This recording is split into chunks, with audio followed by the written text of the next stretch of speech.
Api membakar di tempat pemrosesan akhir atau TPA Jatiwaringin, Kecamatan Mau, Kabupaten Tangerang, Banten yang belum padam pada Senin 6 Juli 2026.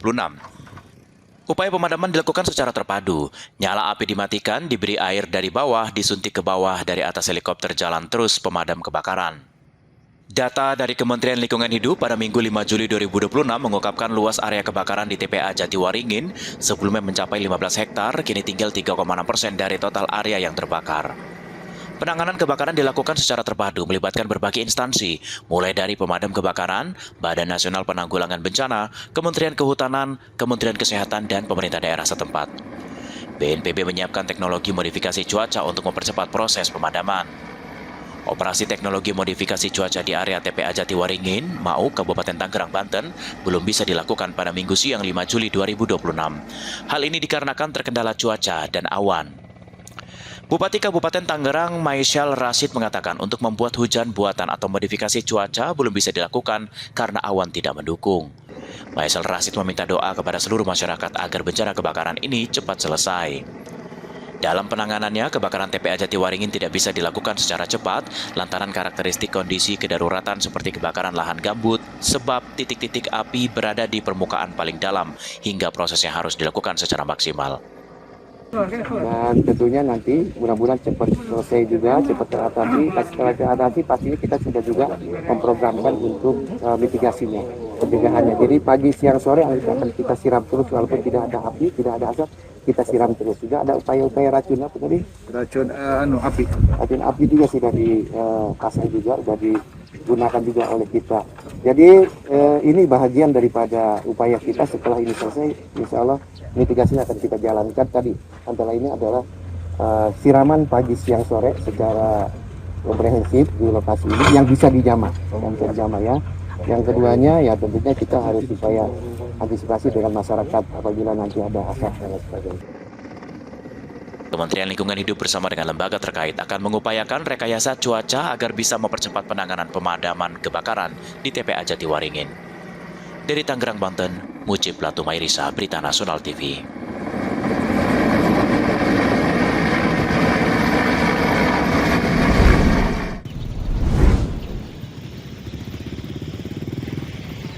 Korban kebakaran melanda TPA Jatiwaringin di Kabupaten Mau, Kabupaten Tangerang, Banten mencapai ratusan jiwa.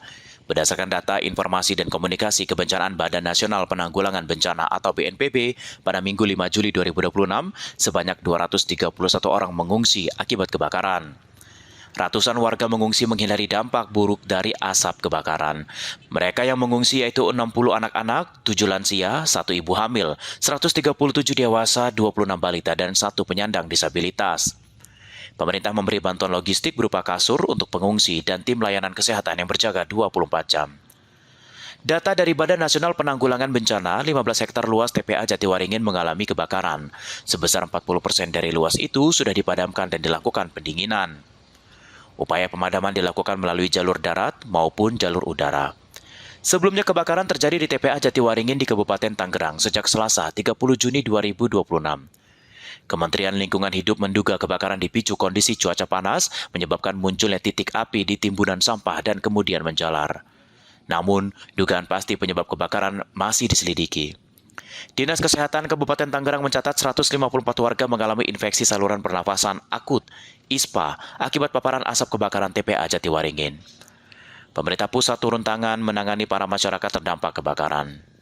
Tim Liputan, Berita Nasional TV.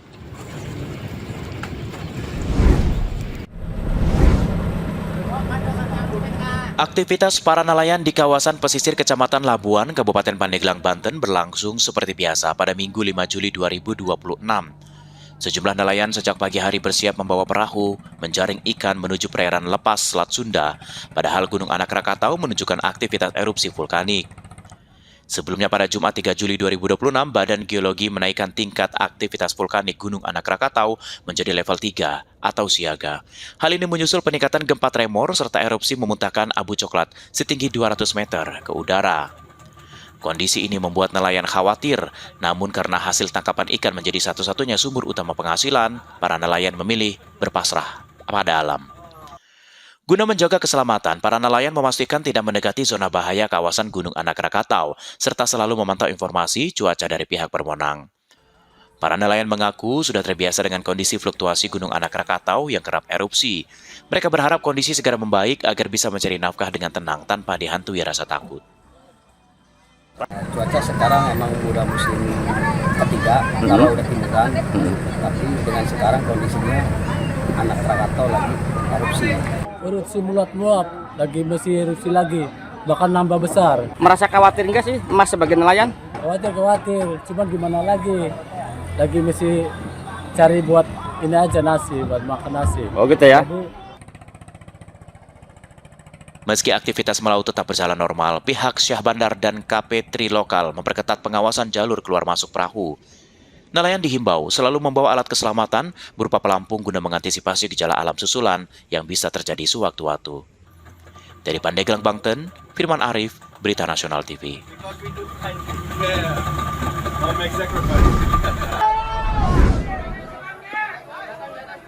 Kebakaran melanda kawasan pemukiman padat penduduk di dekat TPU Kemanggisan Pulo, Jakarta Barat pada Minggu malam 5 Juli 2026. Seorang lansia, kakek bernama Suratman, berusia 81 tahun ditemukan meninggal dunia dalam kebakaran ini. Rumah tinggalnya terbakar, korban diduga tak sempat menyelamatkan diri saat api membesar. Api pertama kali terlihat muncul dari salah satu rumah warga, kemudian dengan cepat merambat ke bangunan lain, yang lokasinya berdempetan. Kondisi rumah berjarak sangat rapat membuat si jago merah semakin membesar dan sulit dikendalikan. Menurut warga, api diduga bermula dari korsleting listrik pada salah satu rumah. Awalnya, kobaran api terlihat dari bagian atap kemudian membesar dan melalap bangunan di sekitarnya. 6 rumah warga terbakar dalam insiden ini. Kebakaran listrik ini bang. Listrik konsletingnya bang. Konsleting kayaknya. Ini rumah apa sih bang yang kebakar bang? Rumah warga bang. Berapa rumah nih? Waduh, kayaknya udah hampir banyak dah nih bang. Kira-kira 5 kali ya, 5-6 lebih dah kayaknya dah bang. Iya. kejadian jam berapa bang tadi bang? Tadi bang, habis maghrib bang. Jam maghrib ya? Iya.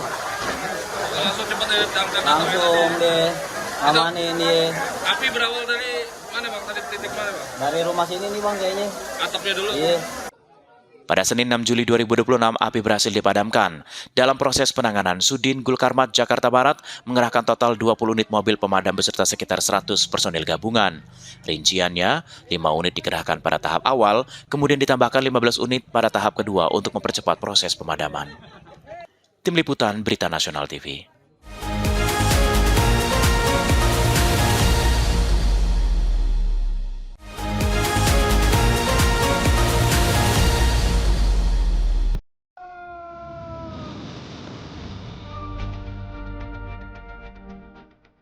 Presiden Republik Indonesia Prabowo Subianto menerima kunjungan kenegaraan Perdana Menteri Singapura Lawrence Wong di Istana Merdeka Jakarta pada Senin pagi 6 Juli 2026. Lawrence Wong tiba sekitar pukul 11 siang dan langsung disambut Presiden Prabowo di pelataran Istana Merdeka Jakarta. Setelah prosesi penyambutan, kedua pemimpin mengikuti upacara kenegaraan yang diawali dengan lagu kebangsaan masing-masing negara.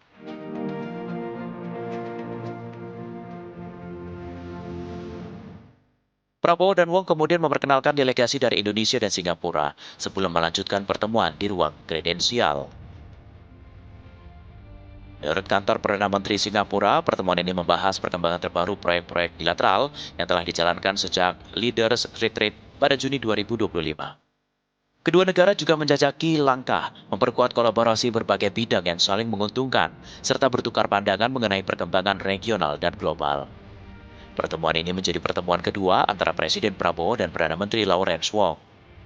Sebelumnya, dalam Leaders Retreat di Singapura pada Juni tahun lalu, Indonesia dan Singapura berhasil mencapai 19 kesepakatan strategis di berbagai sektor, serta menandatangani 5 nota kesepahaman sebagai wujud penguatan hubungan bilateral kedua negara.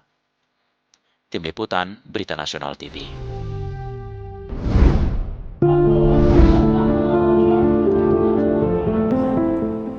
Mojtaba Khomeini mengajukan permohonan menghadiri sekaligus memimpin prosesi pemakaman Ali Khomeini di Mashhad pada Kamis 9 Juli 2026. Namun permintaan ditolak aparat keamanan Iran.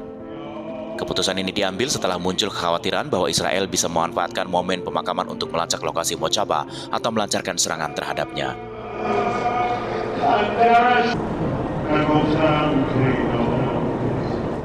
Mojaba belum pernah terlihat di hadapan publik sejak mengalami luka dalam serangan udara gabungan Israel dan Amerika Serikat pada Sabtu 28 Februari 2026 yang juga menewaskan ayahnya Ali Khomeini. Kekhawatiran ini menguat setelah Menteri Pertahanan Israel Katz menyatakan Mojaba ditandai sebagai target militer pada Rabu 1 Juli 2026. Menteri Luar Negeri Iran Abbas Araghchi menegaskan Teheran akan memberikan respon tegas terhadap setiap ancaman kepada rakyat maupun kepemimpinan Iran. Menjelang pemakaman, pengamanan diperketat di berbagai wilayah. Otoritas penerbangan sipil Iran membatasi sementara ruang udara di sejumlah kota, termasuk Teheran dan Mashhad. Prosesi pemakaman Ali Khomeini dimulai pada Sabtu 4 Juli 2026 di Tehran dan dijadwalkan selama sepekan. Jutaan pelayat memadati kompleks Imam Khomeini Grand Musola memberikan penghormatan terakhir. Jenazah Ali Khomeini dijadwalkan dibawa ke Qom, Najaf, dan Karbala sebelum dimakamkan di Mashhad pada Kamis 9 Juli 2026. Di tengah suasana berkabung, absennya Mojaba dari ruang publik memicu spekulasi mengenai stabilitas kepemimpinannya. Sejumlah pejabat Iran menyebut penunjukan pejabat senior setelah rangkaian pemakaman selesai akan menjadi penentu arah politik pemerintahan Mojaba Khomeini ke depan.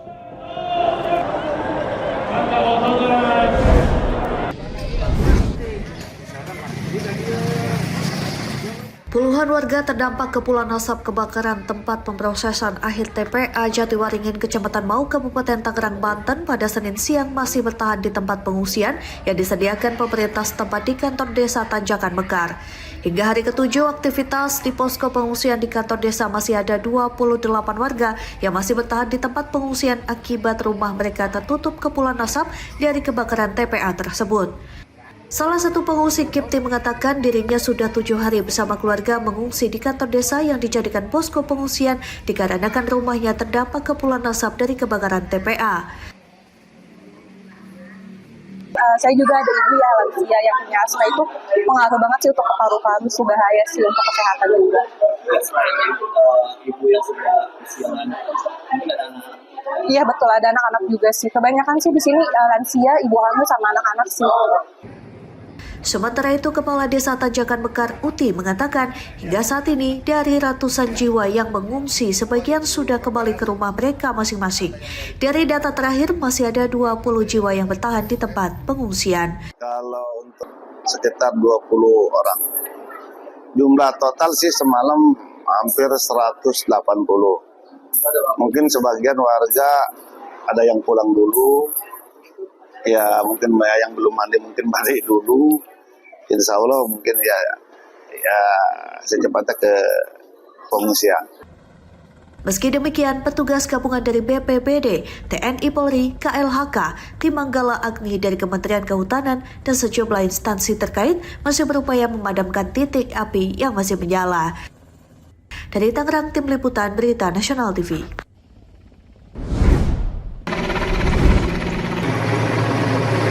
Hampir sepekan kepulan asap masih nampak terlihat di beberapa titik gunungan sampah di TPA Jatiwaringin, Kabupaten Tangerang, Banten pada Senin pagi.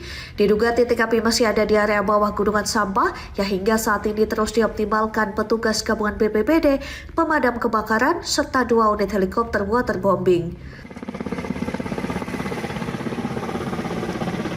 Salah satu pemulung Sukma Jaya mengatakan bahwa masih ada sedikit kepulan asap di beberapa titik yang belum bisa dipadamkan.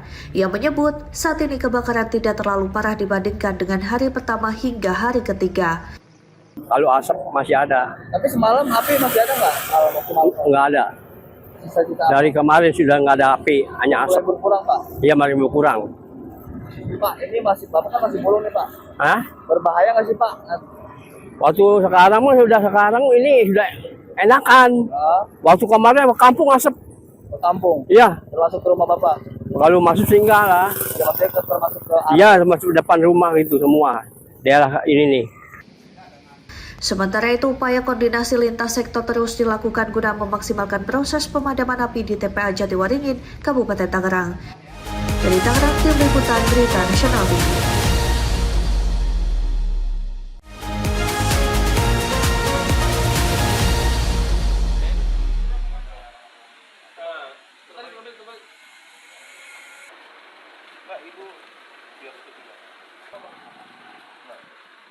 Unit 3 Satreskrim Bareskrim Polri berhasil mengakhiri pelarian 2 tersangka kasus dugaan penggelapan dalam jabatan dan penipuan. Kedua tersangka berinisial JAP dan ADM ditangkap setelah buron selama hampir 1 tahun.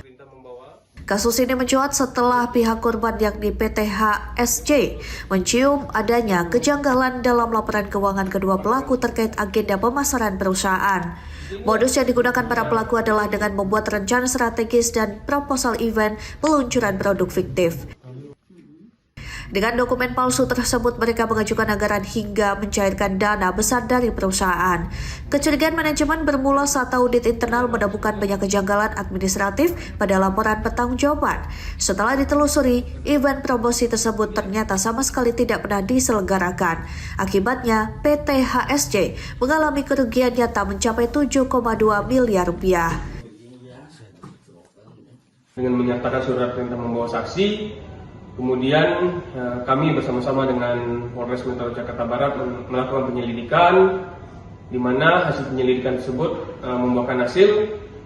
Kami temukan saudari JAP ada di daerah Cianjur dan saudari ADM berada di daerah Tangerang Kota.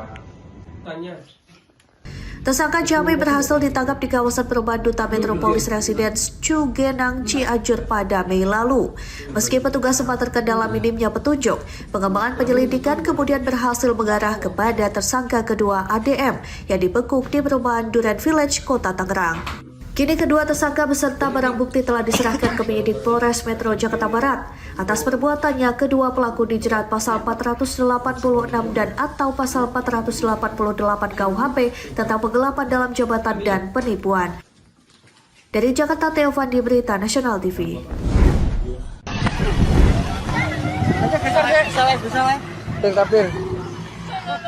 Video viral yang beredar di media sosial memperlihatkan seekor tapir berukuran besar berdiri di tengah jalan lintas Timbus Sumatera, kawasan Register 45 Mesuji, Lampung. Peristiwa ini terjadi pada Rabu sore sekitar pukul 17.00 waktu Indonesia Barat dan disebut berlangsung selama kurang lebih 5 menit. Dalam rekaman, sejumlah pengendara terlihat memperlambat laju kendaraan, bahkan berhenti untuk menyaksikan langsung kemunculan satwa langka tersebut. Karena berdiri di tengah jalan dan banyak kendaraan melintas, tapir itu akhirnya berlari menuju kawasan hutan Register 45. Dengan kemunculan satwa dilindungi tersebut, Polres Mesuji dan Balai Konservasi Sumber Daya Alam atau BKSDA kini melakukan penelusuran serta pengumpulan data di lapangan untuk memastikan keberadaan satwa itu. Petugas menyebut kemunculan tapir di kawasan Register 45 bukan hal baru, karena pada tahun 2022 dan 2023, satwa serupa juga pernah dilaporkan terlihat di lokasi yang sama.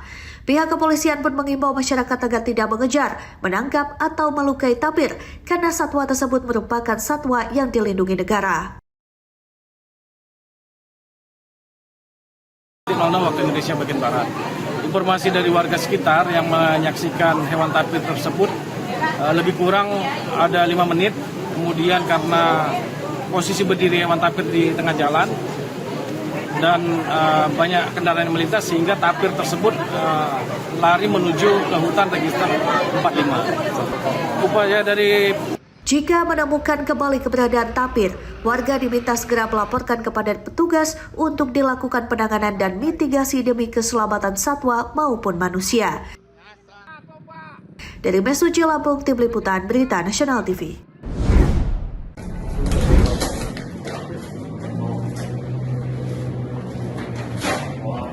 Inilah detik-detik tim unit 4 Subdit 2 Ditres Narkoba Polda Metro Jaya melakukan penangkapan 2 orang berinisial RW, seorang pria, dan ST, seorang wanita di sebuah apartemen di kawasan Pademangan, Jakarta Utara. Dalam pengungkapan 2 pelaku ini, petugas mengamankan sejumlah cartridge vape yang diduga mengandung etomidate dan memberikan informasi adanya pelaku lain selain mereka. Setelah dilakukan pengembangan, petugas berhasil amankan tersangka lainnya, seorang pria berinisial WS, di sekitar lokasi apartemen dengan barang bukti 195 cartridge vape yang mengandung etomidate siap edar.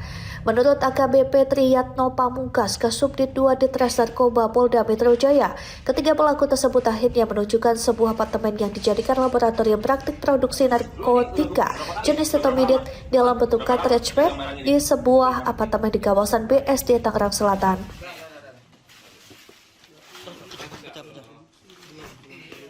Direktorat Reserse Narkoba Polda Metro Jaya melalui unit 4 Subdit 2 berhasil mengungkap peredaran gelap narkoba jenis etomidate. Pengungkapan ini berdasarkan informasi dari masyarakat yang memberikan informasi kepada kami, yaitu di daerah wilayah Pademangan, Jakarta Utara. Kemudian petugas melakukan penyelidikan dan berhasil mengungkap di sebuah apartemen di wilayah Pademangan, Jakarta Utara.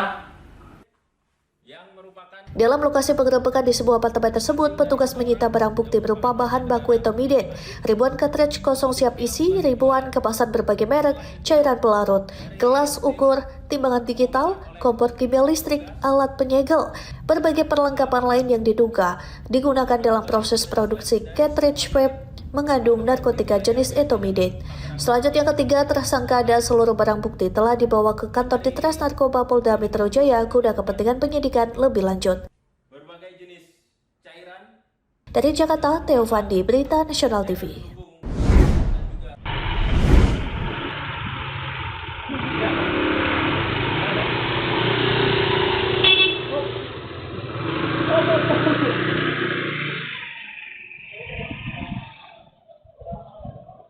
Dari rekaman kamera CCTV ini terlihat 3 remaja putri yang berboncengan 1 sepeda motor dihentikan oleh seorang pria berjaket ojek online di kawasan perumahan Taman Harapan Baru 1, Bekasi Barat, Kota Bekasi. Ketiga remaja yang hendak menuju sebuah minimarket itu berhenti setelah dipanggil pelaku. Pria tersebut mengaku sebagai anggota polisi dan berdalih sedang mengejar pelaku kejahatan. Dengan alasan membutuhkan bantuan, pelaku meminta korban mengantarkannya ke suatu lokasi.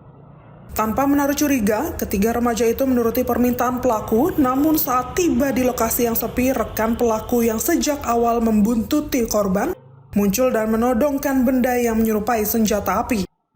Karena takut, para korban menyerahkan sepeda motor mereka dan kedua pelaku langsung melarikan diri ke arah Cakung, Jakarta Timur.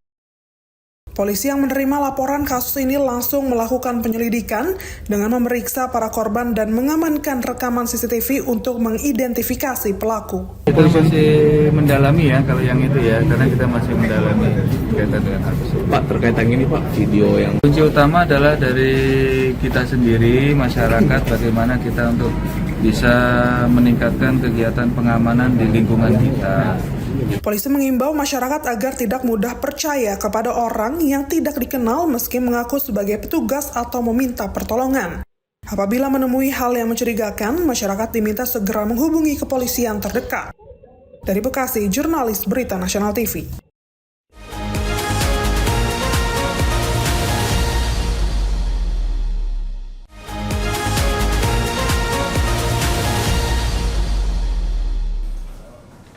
Usai pertemuan tertutup di Gedung Parlemen Senayan, Jakarta, Senin siang, Wakil Ketua DPR RI, Sufmi Dasko Ahmad mengatakan, jika pihak DPR menerima banyak masukan dari masyarakat mengenai isu PHK yang belakangan mencuat.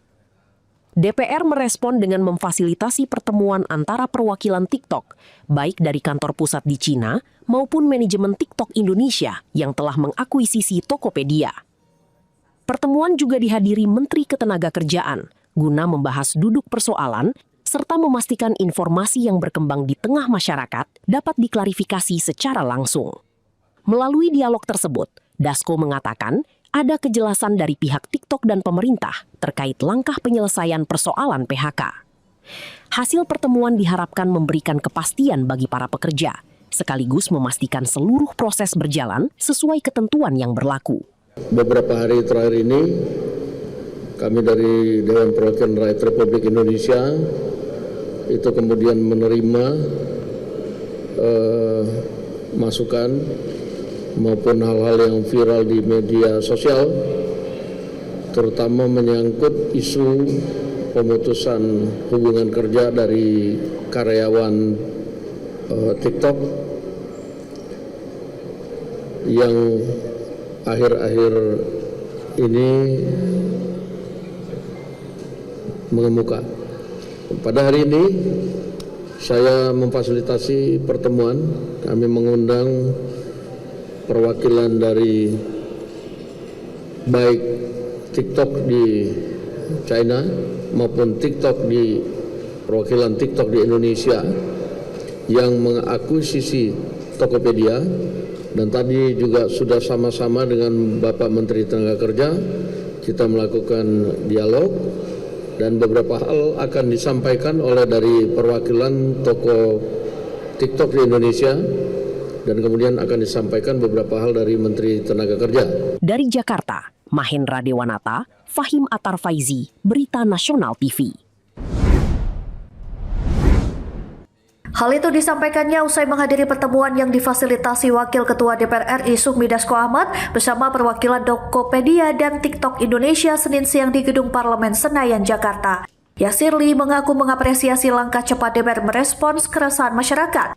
Menurutnya, klarifikasi dari manajemen TikTok dan Tokopedia menjadi hal penting agar publik dapat informasi yang transparan.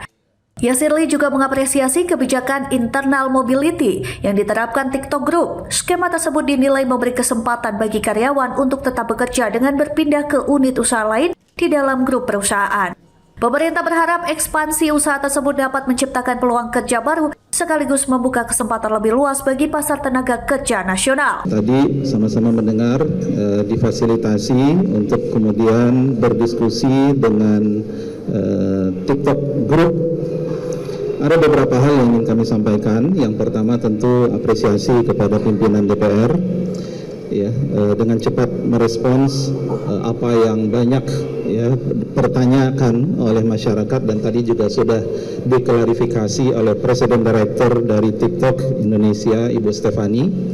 Yang kedua, kita juga mengapresiasi bagaimana penataan yang sering disebut dengan internal mobility dalam TikTok Group itu juga memberikan kesempatan kepada mereka untuk bisa tetap bekerja di lini perusahaan atau lini usaha dari TikTok Group.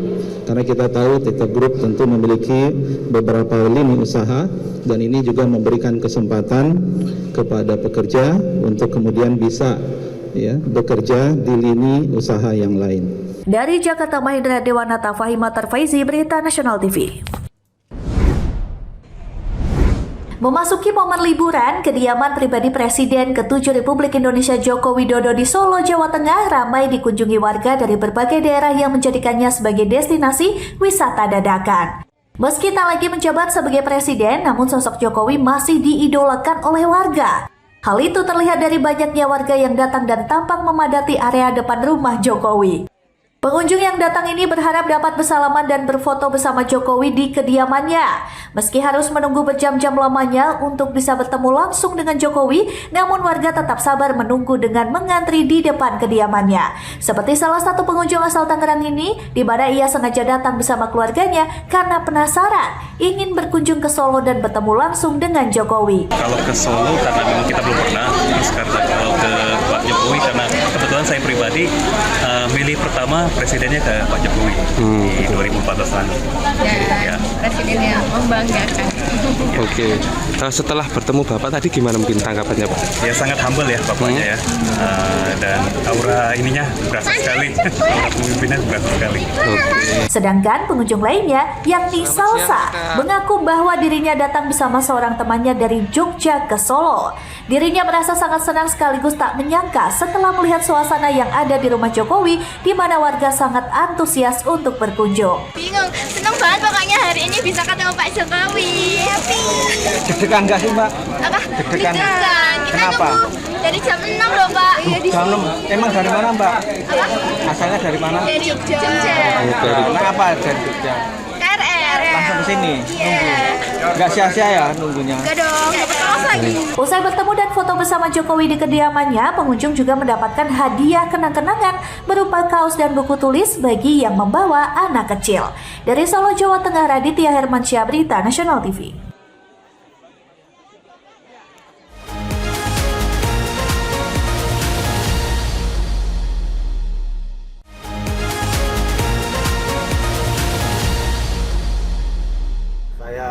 Pelaku penembakan di Desa Negeri Agung, Kecamatan Gunung Pulindung, Kabupaten Lampung Timur.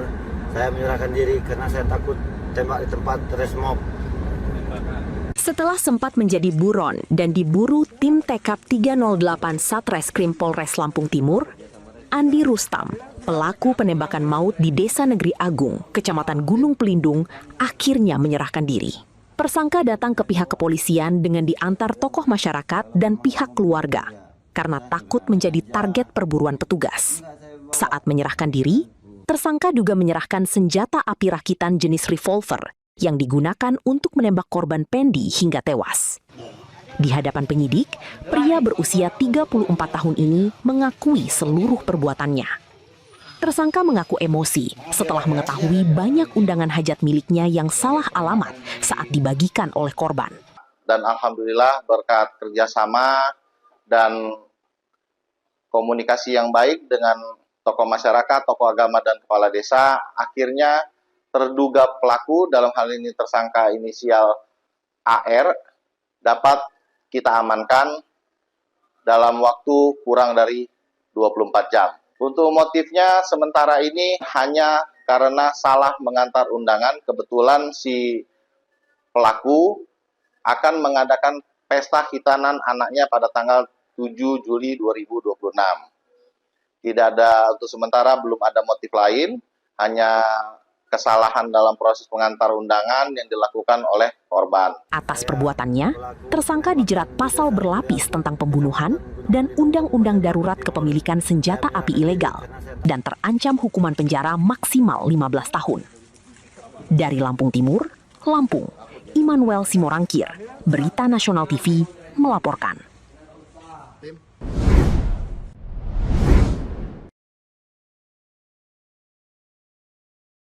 Dalam rekaman CCTV, pelaku terlihat masuk ke dalam gudang toko material di Pasar Data Rajan, Pekon Data Rajan, Kecamatan Ulu Belu, Kabupaten Tanggamus. Setelah berhasil masuk, pelaku berjalan mengendap-endap sambil membawa payung merah muda yang terus dibuka dan diatur posisinya agar wajah serta tubuhnya tidak tertangkap kamera pengawas.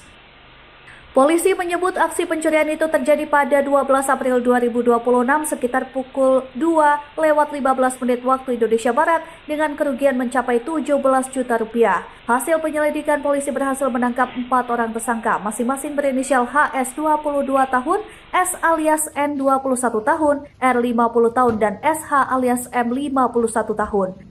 Dari pengembangan kasus komplotan ini diduga terlibat dalam sedikitnya 8 laporan polisi dengan pola serupa dan total sekitar 30 aksi pencurian di berbagai lokasi.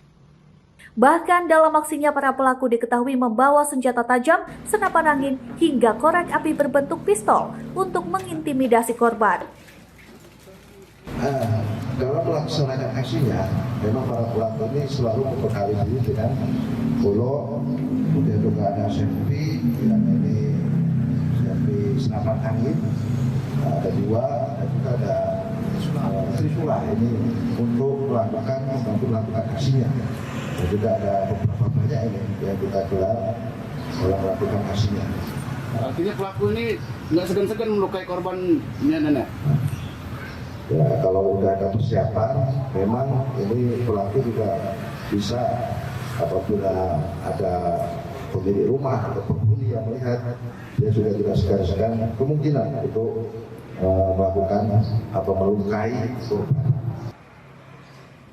Hingga kini polisi masih memburu 5 pelaku lain yang masuk dalam daftar pencarian orang atau DPO. Dari Tanggamus, Lampung, Immanuel Simorangkir, Berita Nasional TV.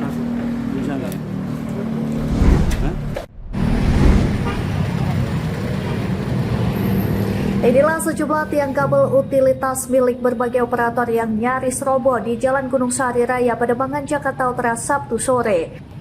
Terlihat juga kabel utilitasnya semberawut menjuntai rendah tepat di atas trotoar jalan. Para pejalan kaki khawatir tertimpa saat melintas di bawahnya, apalagi posisi tiang yang sudah condong ke arah jalan raya.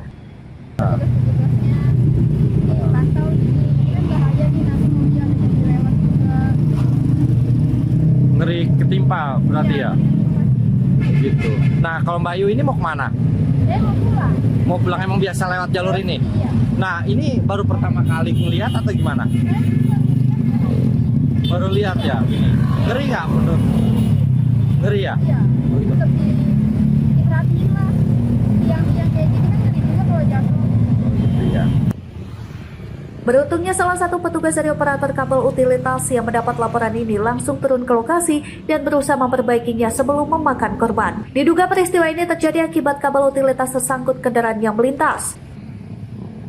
Kayaknya kena kontainer, jadi kabel tiang yang lain kena, jadi ya tower juga kena tiangnya. Pada mau roboh ya, Bang? Mau roboh. Nah, ini tiang abang ini ada berapa tiang? Ada satu, Pak, dari Bali. Bali satu. Nah, tiang-tiang lain kan ini juga pada mau roboh semua nih. Itu tiang dari mana tuh? Oh, itu mah provider yang lain, Pak. Oh, belum. Bukan tiang kita. Jadi ini benernya cuma satu tiang aja? Tiang doang ya. Oh, yang lain belum ya? Yang lain belum. Oh, gitu. Ini pada kabel-kabelnya juga kabel semeraut gini nggak tahuan ya? Kabel kita sih, Pak, itu, Pak. Kalau kabel kita mah udah di atas. Oh, udah digulung di atas. Gitu. Ini tiang yang punya ini juga udah mau roboh juga ya? Udah mau roboh juga. Makanya langsung dibenerin? Langsung diperbaiki. Gitu. Karena ada laporan aja. Ada laporan ya? Nah, kalau yang tiang lain nggak tahu ya? Nggak tahu itu. Warga berharap perbaikan ini tidak hanya sementara. Pihak dinas dan operator diminta merapihkan seluruh jaringan kabel utilitas di jalur ini agar trotoar kembali aman untuk pejalan kaki. Dari Jakarta, Teofandi, Berita Nasional TV.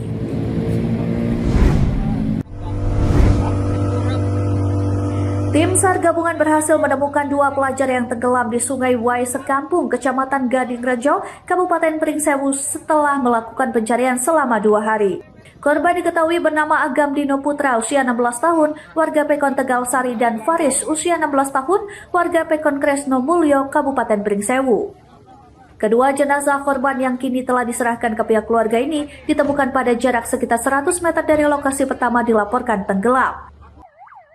Menurut Basarnas Lampung, peristiwa ini berawal saat 5 remaja berenang di Sungai Wai Sekampung pada Sabtu siang. Saat itu, tiba-tiba arus menjadi deras dan menyeret 2 orang korban. Selama proses pencarian, petugas menghadapi kendala berupa tumpukan sampah dan batang kayu yang menyumbat aliran sungai. Di Sungai Wai Sekampung, Kabupaten Pringsewu. Korban 2 orang atas nama Faris bin Heru dan Agam Dino Putro bin Hendi telah diketemukan dalam kondisi meninggal dunia. Selanjutnya, korban telah dibawa ke rumah duka. Untuk unsur-unsur yang terlibat, kami ucapkan banyak terima kasih. Dari Pringsewu, Lampung, Immanuel Simorangkir, Berita Nasional TV.